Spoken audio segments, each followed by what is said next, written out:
what we're studying is the potential safety of nanomaterials. And not only are we looking at the safety of individual nanomaterials, we're looking at how you evaluate the safety of nanomaterials. If you have a substance, if somebody came up with a new chemical that was going to be used as a new drug, we would know pretty much exactly what to do to test that material for safety. Nanomaterials pose some special challenges related to their chemistry and very small size and shape and those kinds of things that make us wonder whether our traditional testing methods are effective in evaluating their safety. So one of the things we're looking at is what kinds of tests should be performed to assess nanomaterial safety. Now, nanomaterials are very, very small substances. Basically, they're often materials that are very familiar to us, like carbon and metals and those kinds of things, but they're fabricated and are made in a very tiny size. For example, a typical nanomaterial might be 1,000 to 100,000 times smaller than the diameter of a human hair.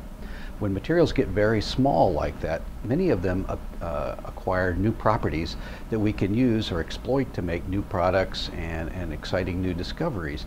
But we're also interested in whether or not by making them very small and acquiring those new properties, whether that poses any new concerns about possible health effects or environmental effects that go along with that.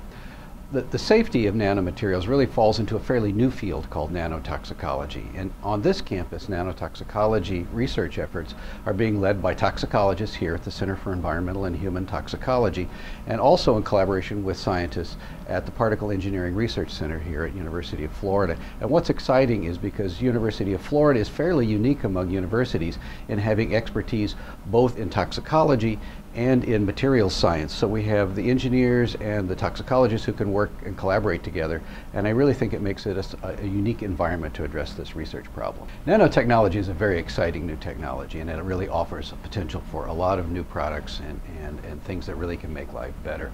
But we have to be sure that we develop in a manner that's safe, that's not going to put people's health at risk, not going to put the environment at risk.